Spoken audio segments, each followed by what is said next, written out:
ನಗರ ಪಾಲಿಕೆ ಚುನಾವಣೆಗಳನ್ನು ಬೆಂಗಳೂರು ಬಿಟ್ಟು ಉಳಿದಿದ್ದು ಮಾಡುವ ಯೋಚನೆಯೂ ಕೂಡ ರಾಜ್ಯ ಸರ್ಕಾರಕ್ಕಿಲ್ಲ. ಚುನಾಯಿತ ಪ್ರತಿನಿಧಿಗಳು ಬಂದರೆ ಅವ್ರಿಗೇನೇನು ಸೌಲಭ್ಯಗಳು ಕೊಡಬೇಕು, ಸಾಮಾನ್ಯ ಜನಕ್ಕೆ ಸೌಲಭ್ಯ ಕೊಡ್ತಾರೆ ಅಂತ ಗೊತ್ತಿದ್ದರೂ ಕೂಡ ಇದು ಪ್ರಜಾಪ್ರಭುತ್ವಕ್ಕೆ ಮಾರಕವಾದ ಸರ್ಕಾರ. ಇದು ಯಾವ ಅಧಿಕಾರಿಗಳ ಕೈಯಲ್ಲೇ ಆಡಳಿತ ನಡೆಸಬೇಕು. ಹೇಳೋದು ಪ್ರತಿದಿನ ಪ್ರಜಾಪ್ರಭುತ್ವ ಅಂತ ಹೇಳ್ತಾರೆ, ಸಂವಿಧಾನ ಅಂತ ಹೇಳ್ತಾರೆ, ಎಲ್ಲ ಪದಗಳು ಬಳಸ್ತಾರೆ.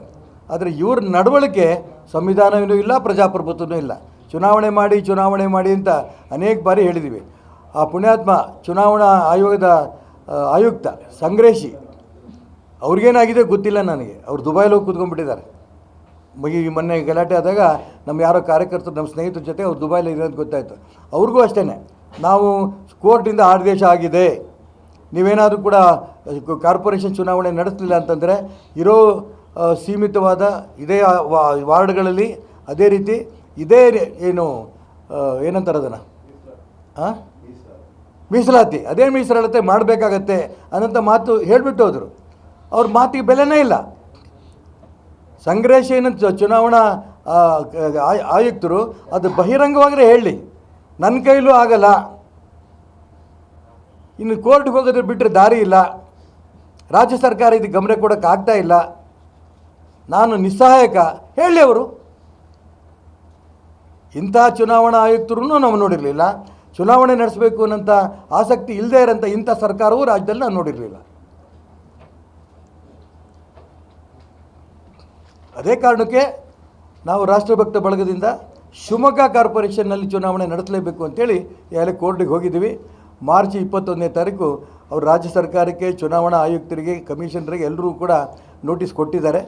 ಮಾರ್ಚ್ 21ನೇ ತಾರೀಕು ಅದರದ್ದು ಕೇಸ್ ಇದೆ, ಅಡ್ಮಿಟ್ ಆಗಿದೆ. ಈಗಾಗಲೇ ಒಂದೂವರೆ ತಿಂಗಳ ಕೆಳಗೆ ಕಾರ್ಪೊರೇಷನ್ ಕಮಿಷನರನ್ನ ಹೋಗಿ ನಾವು ಎಲ್ಲರೂ ಒಂದು 2-2.5 ಸಾವಿರ ಜನ ಹೋಗಿ, ಮುತ್ತಿಗೆ ಅಂತ ಹೇಳೋಕ್ಕೆ ಇಷ್ಟಪಡಲ್ಲ, ನಾವು ಹೋಗಿ ಅವ್ರಿಗೆ ಮನವಿ ಕೊಟ್ಟಿದ್ದಾಗಿತ್ತು. 2 ತಿಂಗಳು ಸಮಯ ಕೇಳಿದ್ದರು ಅವರು. ಎಲ್ಲ ಬೇಡಿಕೆಗಳು ನಮ್ದು ಏನೇನಿದೆ, ಶಿವಮೊಗ್ಗ ನಗರದ ಕುಡಿಯೋ ನೀರಿಂದ ಹಿಡಿದು, ರಸ್ತೆಗಳು ರಿಪೇರಿಗೆ ಮಾಡೋದ್ರಿಂದ ಹಿಡಿದು, ಆಶ್ರಯ ಮನೆಯಿಂದ ಹಿಡಿದು, ಈ ರೀತಿ ಏನೇನಿದ್ದಾವೆ ಎಲ್ಲವೂ ಕೂಡ ನಾನು 2 ತಿಂಗಳಲ್ಲೇ ನಾನು ಮುಗಿಸ್ತೀನಿ ಏನಂತ ಮಾತು. ಈವನ್ DC ಆಫೀಸ್ ಎದುರುಗಡೆ ಇರೋಂಥ ಆಟದ ಮೈದಾನ 2 ತಿಂಗಳೊಳಗೆ ನಮ್ಮ ಸಮಯ ಕೊಡಿ, ಎಲ್ಲ ಮುಗಿಸ್ತೀನಿ ಅಂತ ಹೇಳಿದ್ದಾರೆ. ಈ ಮಧ್ಯೆ ನಾನೊಂದು ವಾರದ ಕೆಳಗೆ ಬೇರೆ ಯಾವುದೋ ವಿಚಾರಕ್ಕೋಸ್ಕರ ನಾನು ಕಮಿಷನರ್ ಭೇಟಿ ಮಾಡಿದ್ದೆ. ಉಳಿದೆಲ್ಲದರೂ ನಡೀತಾ ಇದೆ. ಆಶ್ರಯ ಮನೆದಕ್ಕೋಸ್ಕರ ನಮಗಿನ್ನೂ ದುಡ್ಡು ಸಾಕಾಗ್ತಿಲ್ಲ. ಕಾಂಟ್ರಾಕ್ಟ್ರ್ ದುಡ್ಡು ಕೊಡೋಕ್ಕೆ ರಾಜ್ಯ ಸರ್ಕಾರದ ದುಡ್ಡು ಬರಲಿಲ್ಲ ಅಂದರೆ, ಕಾಂಟ್ರಾಕ್ಟ್ರಿಗೆಲ್ಲ ಓಡೋಗ್ಬಿಟ್ಟಿದ್ದಾನೆ, ಅವನಿಗೆ ದುಡ್ಡು ಕೊಡಲಿಲ್ಲ ಅಂದರೆ ಅವ್ನು ಬರೋಲ್ಲ ಅನ್ನೋಂಥ ಮಾತನ್ನು ಅವ್ರು ಹೇಳಿದ್ದಾರೆ. ಅದಕ್ಕೋಸ್ಕರ ಈಗ ನಾನು ಮಧು ಬಂಗಾರಪ್ಪನವ್ರು ಕಾಂಟ್ಯಾಕ್ಟ್ ಮಾಡಿ ಅಂತ ಕಮಿಷನರ್ಗೆ ಹೇಳ್ಬಿಟ್ಟು ಬಂದಿದ್ದೀನಿ. ರಾಜ್ಯ ಸರ್ಕಾರದಿಂದ ಆದರೆ ಅವರು ಒಂದು 12 ಕೋಟಿ ರೂಪಾಯಿ ಸದ್ಯಕ್ಕೆ ಬಿಡುಗಡೆ ಮಾಡಿದ್ರೆ, ಸುಮಾರು 600 ಮನೆಗಳು ಬೇಕಾದಂಥ ಸಾಮಾನ್ಯ ಸೌಲಭ್ಯಗಳು ಸಿಕ್ಬಿಟ್ರೆ 600 ಮನೆಗಳಿಗೆ ಕೊಡ್ಬೋದು. ನಾನು ಪ್ರಯತ್ನ ಮಾಡ್ತೀನಿ ಅಂತೇಳಿ, ರಾಜ್ಯ ಸರ್ಕಾರದಿಂದ ದುಡ್ಡು ಬರುತ್ತೋ ಇಲ್ಲೋ. ಆದರೆ ನಾನು ಅವ್ರಿಗೆ ಹೇಳಿದ್ದು, ರಾಜ್ಯ ಸರ್ಕಾರದ ಆಗುತ್ತೋ ಬಿಡುತ್ತೋ ಗೊತ್ತಿಲ್ಲಪ್ಪ, ನೀವೇನು ಕಾರ್ಪೊರೇಷನ್ ಏನಂತಾರೆ ಪದ, ಅದು ದಿವಾಳಿ ಎದ್ದೋಗಿಲ್ಲ, ಆಗ ನೀವಾರ ಒಂದು 12 ಕೋಟಿ ರೂಪಾಯಿ ಹಾಕ್ಕೊಂಡು ಅದನ್ನು ಅಷ್ಟು ಜನಕ್ಕೆ ಅವಕಾಶ ಮಾಡಿಕೊಡಿ ಅಂತ ಕೇಳಿದ್ದೀನಿ. ನಾನು ಮಾನ್ಯ ಜಿಲ್ಲಾ ಉಸ್ತುವಾರಿ ಸಚಿವರ ಹತ್ರ ಮಾತಾಡಿ 1 ರೂಪಾಯಿಗೆ ತರ್ತೀನಿ ಅಂತ ಹೇಳಿದ್ದಾರೆ. ನಾನು ಜಿಲ್ಲಾ ಉಸ್ತುವಾರಿ ಸಚಿವರ ಹತ್ರ ಮಾತಾಡಿದ್ರೆ ಆ ಒಂದು 12 ಕೋಟಿ ರೂಪಾಯಿ ಬಿಡುಗಡೆ ಆದರೆ ಸುಮಾರು 600 ಮನೆಗಳಿಗೆ ಅನುಕೂಲ ಆಗುತ್ತೆ. ಆ ದಿಕ್ಕಲ್ಲಿ ಪ್ರಯತ್ನವು ನಡೆಸ್ತೀನಿ. ಇನ್ನು ಆಗಲಿಲ್ಲ ಅಂದರೆ 2 ತಿಂಗಳಾದ ನಂತರ ಮುಂದಿನ ಹೋರಾಟಗಳು ಯಾವುದೇ ಕಾರಣಕ್ಕೂ ಆ ಬಡವರು ಮನೆ ಸಿಗೋತ್ತು ಅನ್ಕೊಂಡು ಕೂಡ ನಾವು ಬಿಡಲ್ಲ. ಇದು ಈ ಬಜೆಟನ್ನು ಗೌರವನ್ನೇ ಕಳೆದುಬಿಟ್ಟಿದೆ. ಬಜೆಟ್ಟು ಅನ್ನೋಂಥ ಪದ್ಧತಿ, ಕರ್ನಾಟಕ ರಾಜ್ಯದ ಬಜೆಟ್ಟು ಈ ಎಲ್ಲ ಕಡೆ ಈ ಚಿಂದಿ ಬಟ್ಟೆಗಳು ಬಿಸಾಕಿರ್ತಾರೆ ನೋಡ್ರಿ, ಆ ಬಿಸಾಕಿರೋಂಥ ಎಲ್ಲ ಬಟ್ಟೆಗಳನ್ನ ಒಟ್ಟಿಗೆ ಸೇರಿಸಿ ಒಂದು ಕೌದಿ ಅಂತ ಮಾಡ್ತಾರೆ. ಇಲ್ಲಿ ಕೌದಿ ಅಂತ ಕರೀತಾರೋ ಬಿಡ್ತಾರೆ, ಉತ್ತರ ಕರ್ನಾಟಕ ಜಾಸ್ತಿ ಕೌದಿ. ಆ ಕೌದಿ ರೂಪದಲ್ಲಿ ಆಗಿದೆ ಕರ್ನಾಟಕ ರಾಜ್ಯದ ಬಜೆಟ್.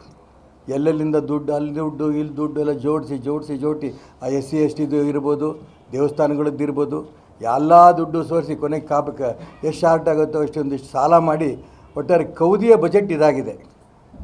ತುಂಬ ನೊಂದು ಹೇಳ್ತಾ ಇದ್ದೀನಿ ನಾನು. ಬಜೆಟ್ಟು ಅಂದರೆ ಸ್ವಾಭಾವಿಕವಾಗಿ ಇಡೀ ರಾಜ್ಯದಲ್ಲಿ ಬಜೆಟ್ಟು ಅಂದ ತಕ್ಷಣ ಶ್ರೀಸಾಮಾನ್ಯ ಇವತ್ತು ಬಜೆಟ್ ಮಂಡನೆ ಮಾಡ್ತಾರೆ, ಇದರಿಂದ ನನಗೇನು ಸಿಗುತ್ತೆ, ಖಂಡಿತ ನನಗೆ ಅನುಕೂಲ ಆಗ್ಬೋದು ಅನ್ನೋಂಥ ಇಡೀ ರಾಜ್ಯದಲ್ಲಿ ನಿರೀಕ್ಷೆ ಇರ್ತಿತ್ತು ಯಾವಾಗಲೂ ಕೂಡ ಹಿಂದೆಲ್ಲ. ಈ ಸರ್ಕಾರ ಬಂದ ಮೇಲೆ ಆ ನಿರೀಕ್ಷೆ ಎಲ್ಲ ಸುಳ್ಳಾಗಿದೆ. ಅವ್ರ ಭಯ ಏನು ಅಂತಂದರೆ, ಎಷ್ಟು ನನ್ನ ಮೇಲೆ ಟ್ಯಾಕ್ಸ್ ಬೀಳುತ್ತೆ, ಎಷ್ಟು ನನ್ನ ಮೇಲೆ ಸಾಲ ತರ್ತಾರೆ, ಈ ಒಂದು ಭಯದ ಬಜೆಟ್ ಆಗ್ತಾಯಿದೆ. ಇದು ತುಂಬ ನೊಂದು ಹೇಳ್ತಾ ಇರೋಂಥ ಮಾತಿತ್ತು. ನನಗೆ ಒಳ್ಳೆಯದಲ್ಲ ಅಂತ ಹೇಳಿಲ್ಲ, ಅದು ಸಿದ್ದರಾಮಯ್ಯನವ್ರಿಗೆ ಗೊತ್ತು.